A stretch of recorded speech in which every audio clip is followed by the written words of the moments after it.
8장 24절과 25절의 말씀을 우리 함께 읽겠습니다. 시작. 우리가 소망으로 구원을 얻었음에 보이는 소망이 소망이 아니니 모든 것을 누가 바라리요? 만일 우리가 보지 못하는 것을 바라면 참음으로 기다릴지니라. 아멘. 바울은 피조물이 탄식한다고 말씀했고 우리들도 탄식한다고 말했습니다. 여기서 이 탄식은 절망의 탄식이 아니라 소망의 탄식입니다. 피조물들은 하나님의 사람들을 기다리며 탄식합니다. 하나님의 사람들은 자신들의 몸의 속량을 기다리며 탄식합니다. 또한 성령도 우리와 함께 소망의 탄식을 합니다. 물론 하나님의 사람들, 하나님의 아들들은 피조물들의 신음하는 그 옆에서 탄식 소리를 들을 뿐 그 탄식에 대한 문제 해결은 그렇게 충분히 갖고 있지는 못합니다. 다만 우리가 할 수 있는 것은 그 피조물들이 탄식할 때 그 옆에 같이 탄식하는 길 위에는 뾰족한 방법이 없는 것 같습니다. 우는 자와 옆에 같이 울어주고 속상해하는 사람 옆에 같이 속상해 주는 것, 바로 그것이 탄식하는 피조물 옆에 같이 탄식하는 하나님의 사람들입니다. 그런데 이것이 말은 그렇게 쉽지 실제로 실천하기는 대단히 어렵다는 것을 우리는 고백합니다. 겟세마네 동산에서 예수님은 탄식을 하신 적이 있습니다. 그때 예수의 제자들은 예수님과 함께 탄식을 하지 못했습니다. 예수의 제자들은 잠을 잤습니다. 우리는 대단히 충격적입니다. 3년 반 동안 먹이고 입히고 3년 반 동안 24시간 함께 동거동락했던 자신의 선생님 예수가 탄식할 때 제자들이 같이 탄식 못하고 잠을 잤다는 것은 대단히 충격적입니다. 과연 그럴 수 있을까? 이런 배은망덕한 사람들이 있을까? 하지만 우리는 더하면 더했지 결코 덜하지는 않습니다. 저는 목사로서 장례를 자주 치르고 또한 저 또한 아버지 어머니가 돌아가셨을 때 장례를 치렀습니다. 장례를 칠 때마다 참 모순 덩어리인 인간을 보는 게 장례식에서 밥을 먹습니다. 잠을 잡니다. 아니 일생을 나를 키워준 나의 아버지가 나의 어머니가 돌아가셨는데 그게 시신이 내 옆에 있는데 우리는 그 시신 옆에서 밥을 먹습니다. 그 시신 옆에서 잠을 잡니다. 교과서적으로는 불가능한 일입니다. 교과서적으로는 밥이 먹히지 말아야 되는 겁니다. 잠을 잘 수가 없는 겁니다. 일생을 키워준 나의 아버지입니다. 일생을 키워준 나의 어머니입니다. 아니 심지어 자기 아들이 먼저 세상을 떠났는데도 자기 딸이 먼저 세상을 떠났는데도 우리는 밥을 먹습니다. 잠을 잡니다. 3년 반 동안 동거동락했던 예수의 제자가 잠을 잤다는 것은 우리보다 더 나은 사람일지 모릅니다. 선생의 사랑만큼 그 선생의 사랑을 뒤따라가지 못한 제자들, 제 아무리 효를 다해서 장례를 치르고 있지만 나를 헌신적으로 키워주신 나의 아버지 어머니의 사랑에 비하면 장례식에서 내가 하는 효는 겨우 밥 먹고 겨우 잠자는 수준에 불과한 것이죠. 그런데 이보다 더한 사람들이 있습니다. 욥의 친구들 보십시오. 욥이 아팠습니다. 욥의 친구들이 멀리서 날아왔습니다. 그런데 그 욥의 친구들은 욥에게 네가 아픈 이유가 무엇인지 그리고 이 아픈 것이 치유될 수 있는 길은 무엇인지 답을 제시하려고 합니다. 정신과 의사가 하는 얘기처럼 충조 평판을 하고 있는 거죠. 이 친구들은 욥에게 충고합니다. 조언도 합니다. 평가도 합니다. 판단도 합니다. 이것을 듣다 못한 욥이 외칩니다. 어찌하여 너희들은 마치 너희가 하나님이라도 된 것처럼 나를 핍박하느냐? 내 몸이 이 꼴인데도 아직도 니네들의 성에 가득 차지 못하고 있단 말이냐. 이들은 같이 아파하고 같이 우려될 친구임에도 불구하고 성경은 이들은 친구가 아니라 해석자라고 고발합니다. 아마도 이들은 신학자일지 모르겠습니다. 신학자의 라이센스를 들고 있는 사람일 수도 있습니다. 그러나 이들에게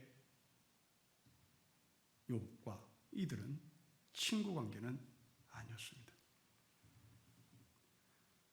한 발짝 건너서 욥을 해석하는 해석자요, 훈수를 두는 사람이었습니다.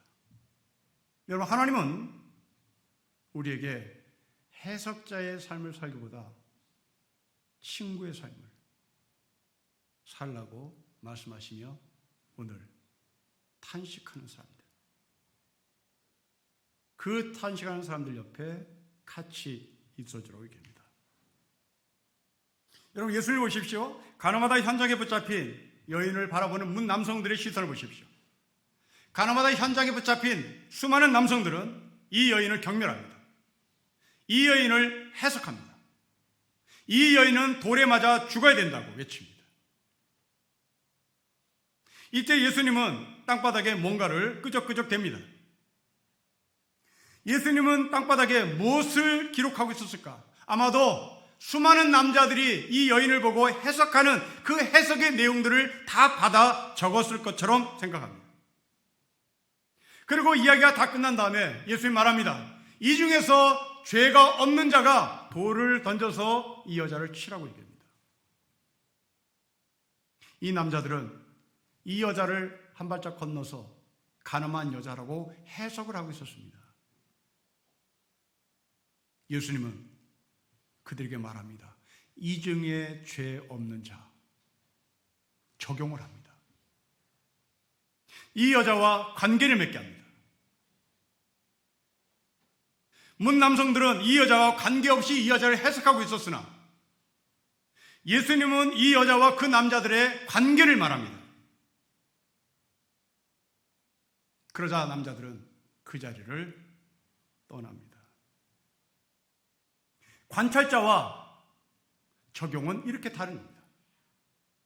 해석자와 적용은 이렇게 다른 겁니다. 우리는 세상을 관조하는 습관이 있습니다. 이것은 관찰자입니다. 이건 해석자입니다. 이들이 하는 행동은 모두가 평가, 판단, 조언, 충고입니다. 나하고 아무 관계가 없기 때문입니다. 이러면서 아리마대 요셉은 관찰자가 아니었습니다. 해석자가 아니었습니다. 자신의 무덤을 예수님께 내어드렸습니다. 만일 이 아리마대 요셉이 관찰자요 해석자였다면 결코 자신의 무덤을 예수를 위하여 내어줄 수가 없었습니다. 왜냐하면 예수님의 죽음의 이유가 빨갱이였기 때문에 그렇습니다.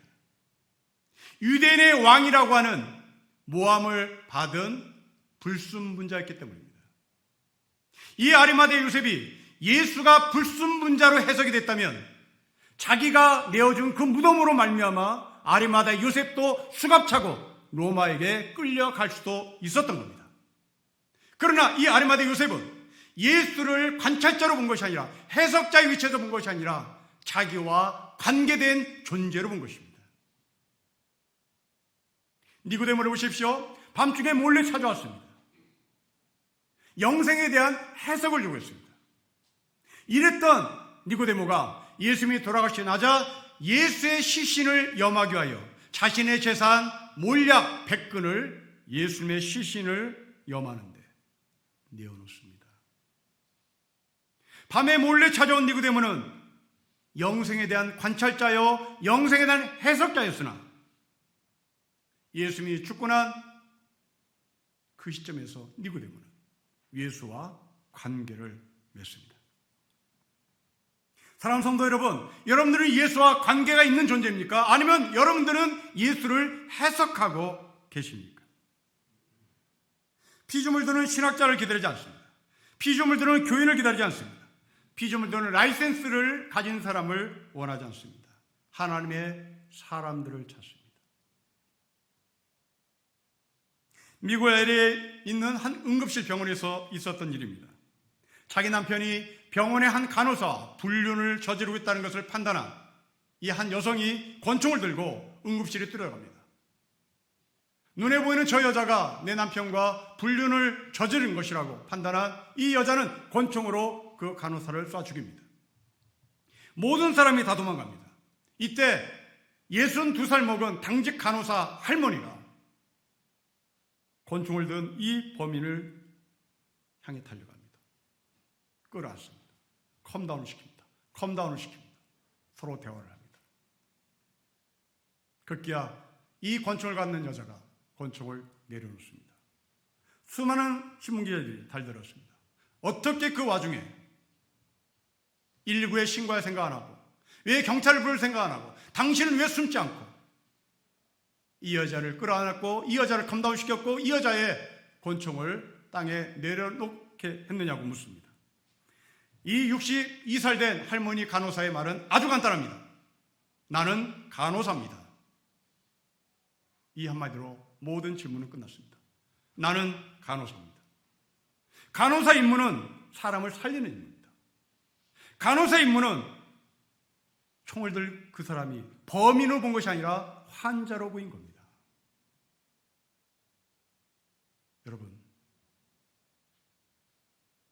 우리의 삶은 바로 여러분이 위치에 서 있는 그곳에서 탄식하는 자와 함께 있어야 될 이유, 바로 그것입니다. 우리 교회에 간첩이 들어왔다고 가정해 보십시다. 목사는 119에 신고를 해야 합니까? 목사는 이념을 초월한 존재입니다. 목사는 빨갱이의 목숨을 지용할 사람이 아닙니다. 그 사람은 생명을 가진 사람입니다. 만약 그 사람이 빨갱이란 이유로 목사인 제가 경찰에 신고하면 저는 목사가 아니라 이념의 목사인 겁니다. 여러분, 전쟁터에서 아군과 적군에 상관없이 사람을 살리는 적십자가 있습니다. 적십자는 이념에 상관없습니다. 여러분, 전쟁터는 인간의 증오심이 가장 극악에 치달은 현장입니다.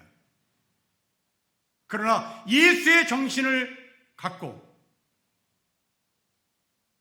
적군도 아군도 살리는 적십자의 의사들, 적십자의 간호사들, 그들은 우는 자와 함께 울고 있는 겁니다.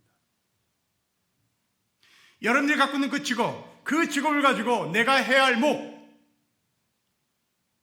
바로 그것은 탄식하는 사람들 옆에 하나님의 사람들로서 함께 있어 주는 겁니다.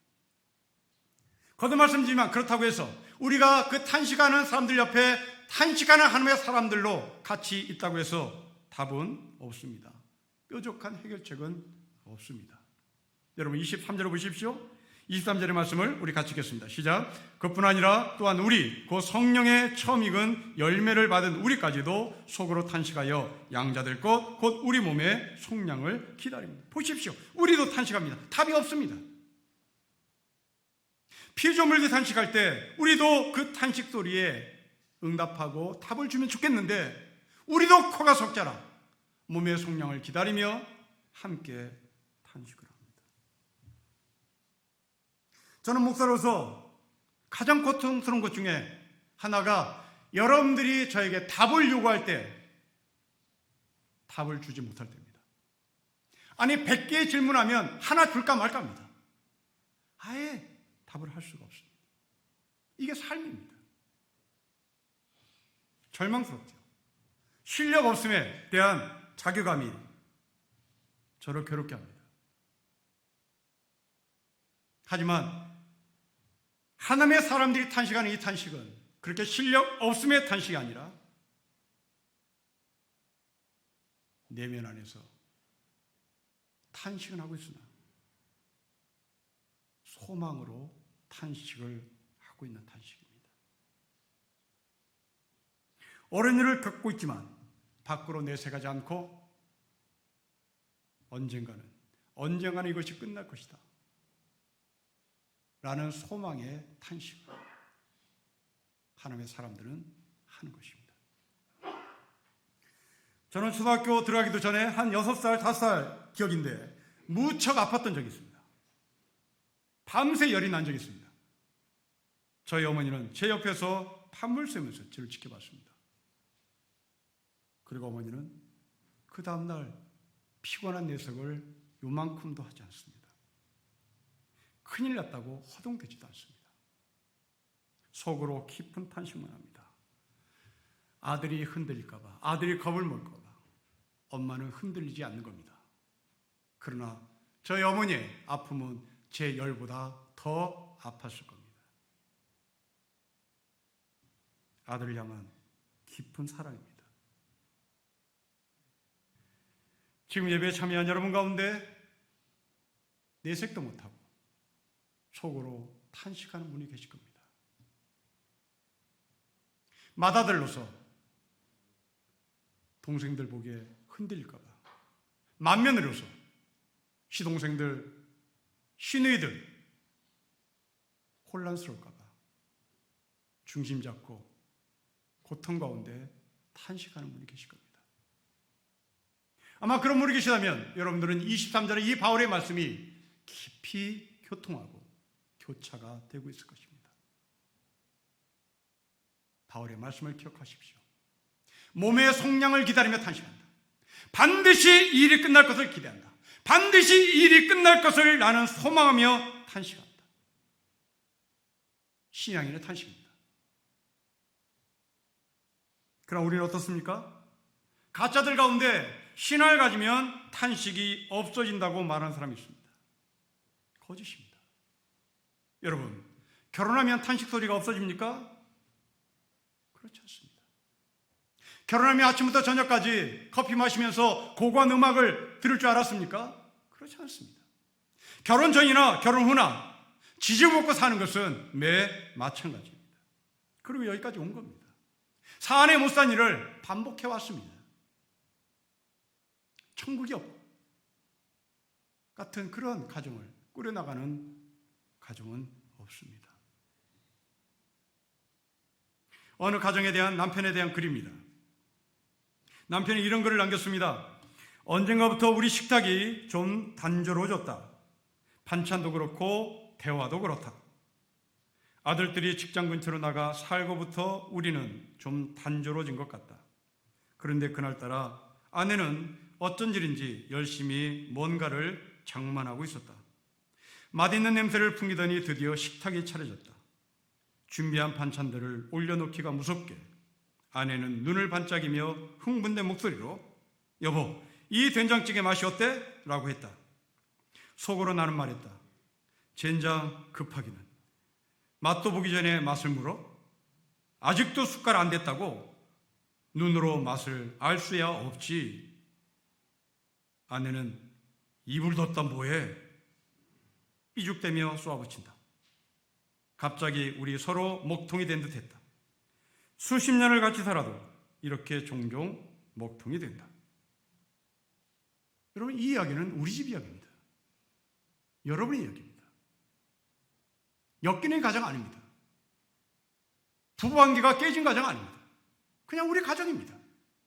날마다 이러고 삽니다. 여러분, 신앙생활도 마찬가지입니다. 예수 믿기 전까지는 내 몸 하나 건사하면 됩니다. 예수 믿기 전까지는 내 가정만 생각하면 됐습니다. 그런데 예수 믿고 나니 챙길 사람이 왜 이렇게 많습니까? 예수 믿고 나니 아프리카 사람까지 챙겨야 되고 미얀마 사람까지 챙겨야 되고 북한 사람까지 챙겨야 합니다. 그들의 탄식 소리를 들어야 하는 겁니다. 그리고 우리는 살아갑니다. 답도 없습니다. 그냥 그 탄식 소리를 들으며 살아갑니다. 아내의 핀전 소리를 들으며 살아가는 겁니다. 남편의 시큰둥한 그 표현을 보면서 살아가는 겁니다. 뾰족한 답이 없습니다. 여러분, 이게 인생입니다. 여러분, 인생에 답이 있으면 그게 무슨 인생이겠습니까? 인생에 답이 있으면 우리가 왜 이렇게 살겠습니까? 인생은 답이 없는 겁니다.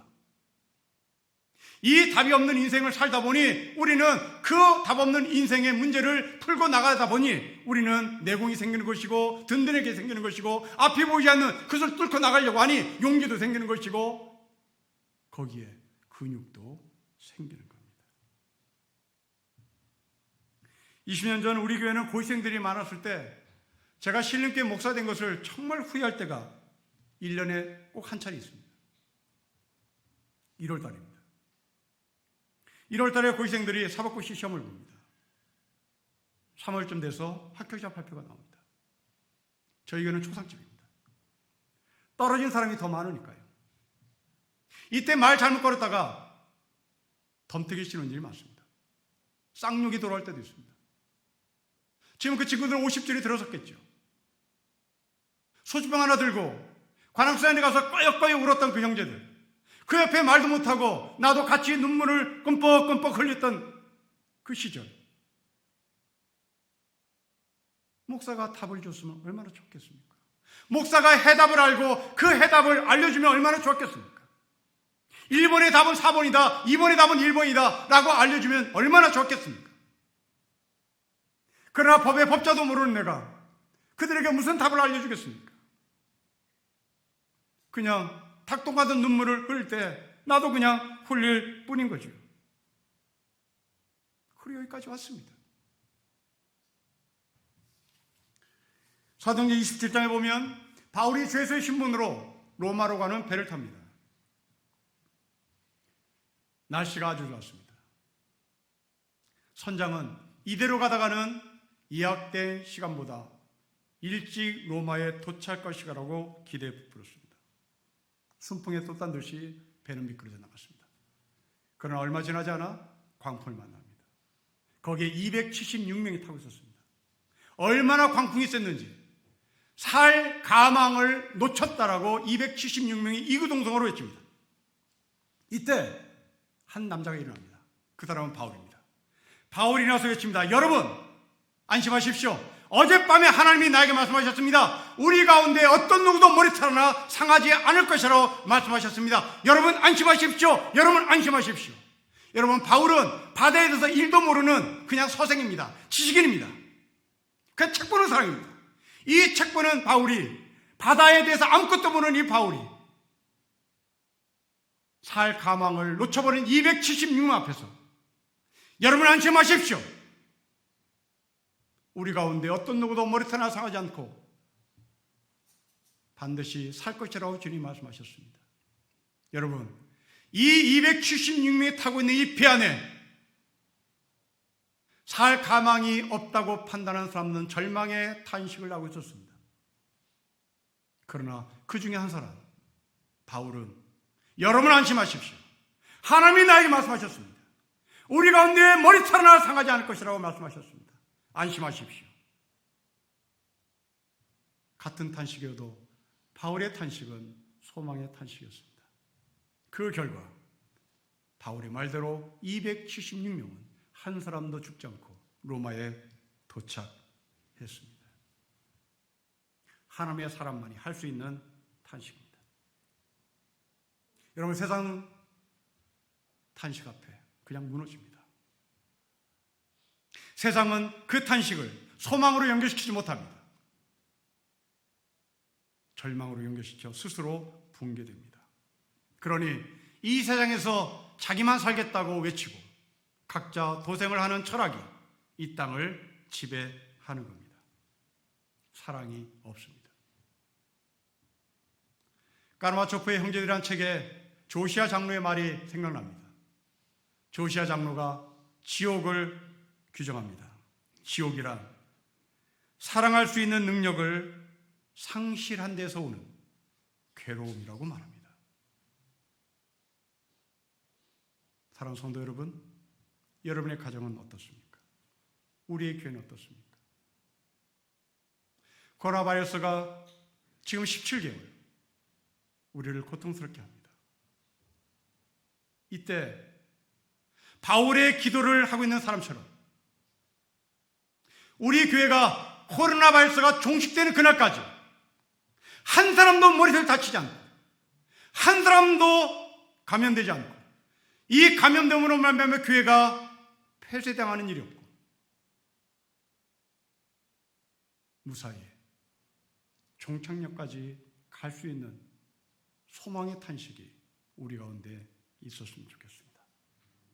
아마 여러분 가운데 이 코로나 바이러스의 17개월 동안 절망의 탄식을 하는 276명이 있는가 하면 여러분 안심하십시오.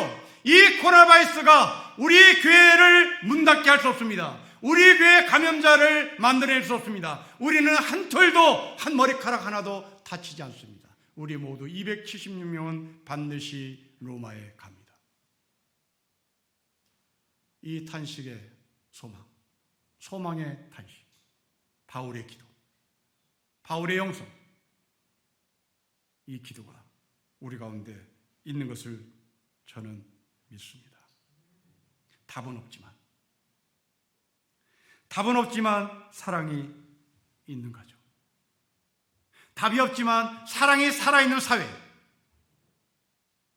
답은 없지만 미얀마를 애통해하며 바라보는 그 사랑, 천안함 사태로 말미암아 죽은 군인들과 그 가족들에 대한 애통, 세월의 그 어린아이들의 죽음과 그 부모들의 아픔, 이것을 우리가 같이 공유하며 탄식한다면 여러분들은 이미 천국에 들어와 있는 사람입니다. 물론 우리 중에 그 탄식이 무슨 도움이 있겠느냐고 말하는 분도 계실 겁니다. 네, 맞습니다. 도움되지 않습니다. 명쾌한 답이 있었으면 좋겠습니다.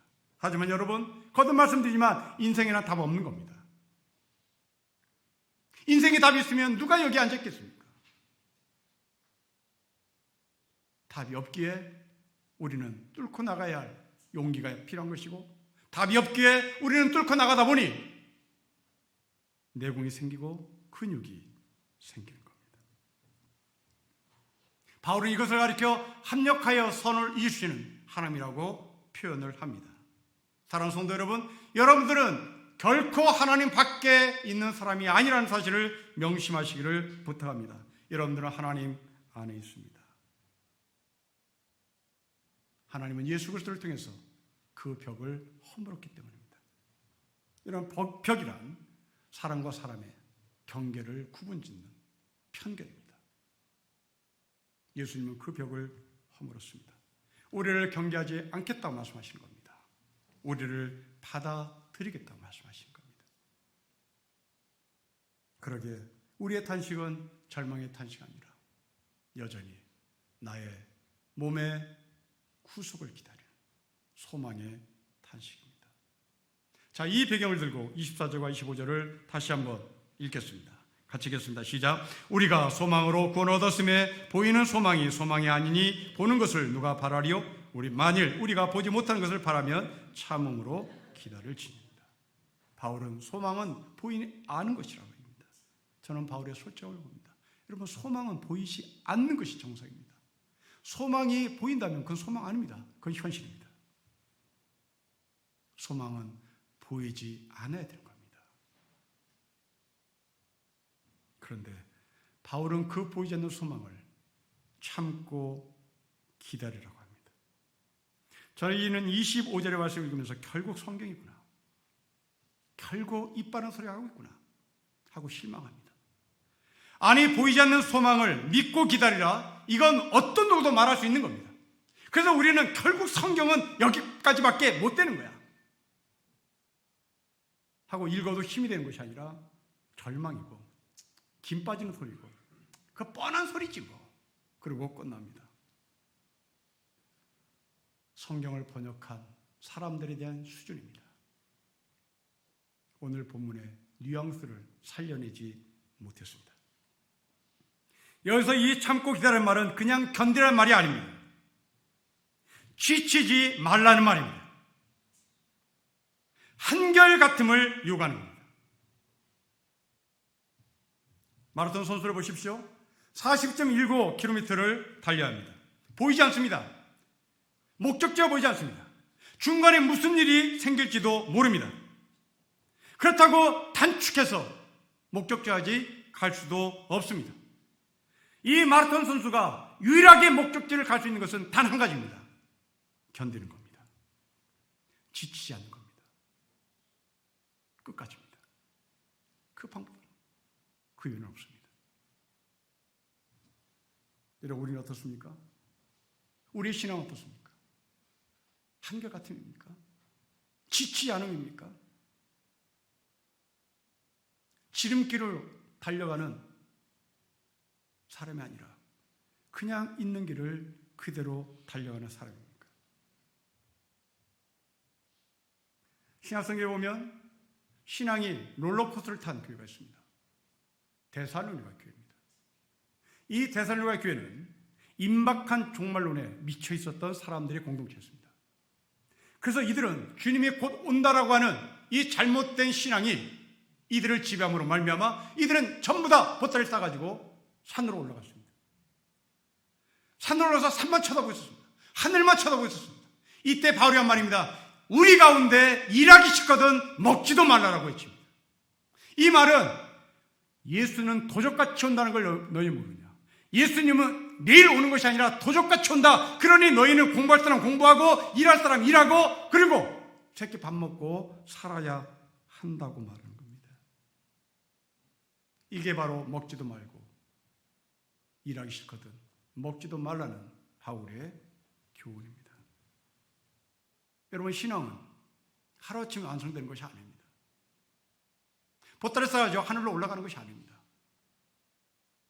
그냥 밥을 먹고 꾸준히 살아갑니다. 그런 것이 신앙입니다. 집사람하고 외식을 하고 돌아올 때마다 늘 하는 말이 있습니다. 왜 비싼 음식을 먹었는데 내일 아침에 또 밥을 먹어야 하는지. 이건 참 넌센스입니다. 1,000원짜리 김밥을 먹어도 내일 아침에 밥을 먹습니다. 10만 원짜리 비싼 음식을 먹어도 내일 아침에 밥을 먹습니다. 왜 그렇습니까? 사람이라 그런 겁니다. 위가 그렇게 생긴 겁니다. 겨울잠을 자는 곰들은 그럴 필요 없습니다. 겨울잠을 자는 곰들은 겨울 내내 먹지 않아도 풀 밖으로 나올 수 있습니다. 그러나 인간은 그냥 매일 먹어야 되는 겁니다. 새끼를 반드시 먹어야 되는 겁니다. 비싼 음식을 먹었던 싼 음식을 먹었던 상관없습니다. 인간은 그렇게 생겨 먹었기 때문에 그런 겁니다. 우리의 위가 그렇습니다. 여러분, 신앙생활도 마찬가지입니다. 우리 가운데 위가 작은 사람이 있습니다. 신앙의 위가 작은 사람이 있습니다. 신앙의 위가 겨울잠을 잘 만큼 곰 같은 위를 갖고 있는 사람이 있습니다. 지금 17개월 동안 한 번도 얼굴을 보지 못한 우리 성도들이 계실 겁니다. 그분들이 1년 동안 한 번도 예배를 드리지 않았다면 여러분들은 곰과 같은 위를 갖고 있는 사람입니다. 먹지 않아도 되는 거니까요. 그러나 저는 못합니다. 저는 위가 다 잘렸습니다. 저는 영적인 위가 다 잘렸습니다. 저는 말기암 환자 같은 괴수 중에 괴수였고 죄인 중에 죄인이었습니다. 저는 이 위가 다 날아갔습니다. 때문에 저는 한 끼만 먹지 못해도, 한 시간만 먹지 못해도 저는 안 됩니다. 매 끼 먹어야 되는 겁니다. 아니, 매 시간 먹어야 되는 겁니다. 위가 없는데요.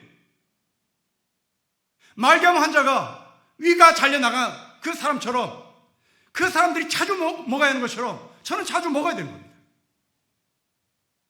어떤 분은 새벽 기도를 나와야 되는 겁니다. 그 사람의 위입니다. 어떤 분은 새벽 기도 나오지 않아도 됩니다. 그런데 그 사람의 위입니다. 어떤 분은 1년 동안 나오지 않아도 됩니다. 그 사람은 곰과 같은 위를 갖고 있습니다. 여러분, 오죽하면 목사가 됐겠습니까? 오죽하면 목사가 됐겠습니까? 위가 없으니까요. 쓸개가 없으니까요. 그래서 한순간도 하나님과 동행하지 않으면 나는 죽을까봐 하나님이 쓸개 없는 나를, 위가 없는 나를 하나님께서 하나님 앞에 묶어두고 너는 책상에 앉아서 성경이나 봐라, 이거죠. 저는 영적인 쓸개도 없습니다. 저는 영적인 위도 없습니다. 다 잘려나갔습니다. 괴인 중에 괴수고 죄인 중에 죄인입니다. 사랑하는 성도 여러분, 이것만 잊지 마십시다. 철학에 대해서 우리의 기도 분량이 다 채워졌다고 생각하면 큰 오산입니다. 내일 아침에 또 배고픕니다.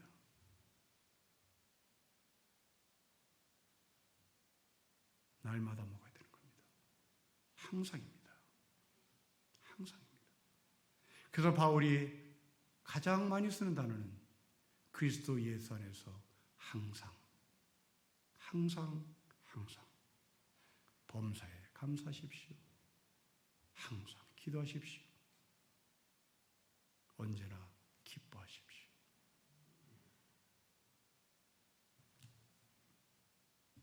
어떤 목사님이 하신 말입니다. 자기가 기도한 것을 기억하지 못하는데 어떻게 하나님이 기억하시겠냐? 저는 이 말을 이렇게 변형시켜보고 싶습니다.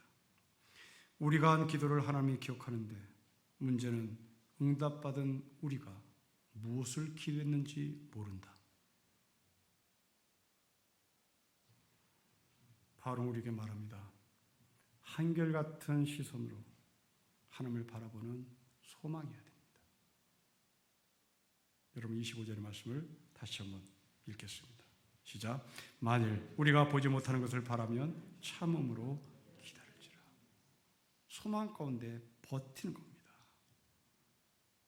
한결같아야 되는 겁니다. 우리의 발은 땅을 딛고 있습니다. 그러나 우리의 마음, 우리의 정신, 우리의 눈, 하늘을 바라봐야 합니다.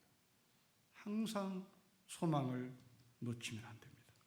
위의 것을 생각하고 또 땅에서 우리의 삶을 충실히 살아가는 겁니다. 마틴 로이드 존스 목사의 설교문을 인용합니다. 어떤 설교자가 돌아가신 후에 어머니의 유품을 정리하고 있었습니다. 정리하던 중에 아주 오래된 책 그 틈바구니에서 종이 쪽지 하나를 발견합니다. 읽어보니 자기 누나가 10살 때 쓴 글이었습니다. 오늘 우리 아빠는 우리 곁을 떠나셨어. 우리 아빠는 영광스러운 하나님의 아들들이 누리는 자유를 누리기 위해서 우리 곁을 떠나셨다. 여러분 10살 먹은 여자아이의 글입니다. 얼마나 아름다운 신앙교육을 받았길래, 얼마나 귀한 아버지 어머니 밑에서 하늘나라에 대한 소망을 전수받았길래 이 10살 먹은 여자아이의 글입니다. 오늘 우리 아빠는 우리를 떠나셨어. 우리 아빠는 영광스러운 하나님의 아들들이 누리는 자유를 누리기 위해서 우리 곁을 떠나셨다. 사랑하는 성도 여러분, 어떻게 사시겠습니까? 요한 사도가 요한일서 3장에서 하신 말씀을 읽어드리겠습니다. 사랑하는 여러분, 이제 우리는 하나님의 자녀입니다. 앞으로 우리가 어떻게 될지는 아직 밝혀지지 않았습니다. 그러나 그리스도께서 나타나시면 우리도 그와 같이 될 것임을 압니다. 그때 우리가 그를 참 모습대로 뵙게 될 것이기 때문입니다. 그에게 이런 소망을 두는 사람은 누구나 그가 깨끗하신 것 같이 자기를 깨끗하게 합니다. 보이지 않지만 다시 오실 예수 그리스도를 소망 가운데 기다리는 사람은 참 깨끗한 사람입니다. 우리의 발을 땅에, 우리의 눈과 가슴과 마음을 하늘을 향해,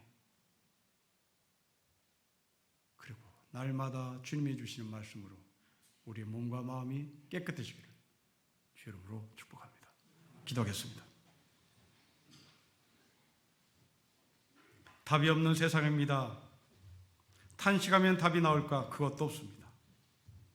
하지만 소망이 있습니다. 버틸 수 있는 믿음이 있습니다. 답이 나오지 않는 인생이지만 버티면서 기필코 목적지를 보게 하옵소서. 주 예수 그리스도의 이름으로 기도합니다. 아멘.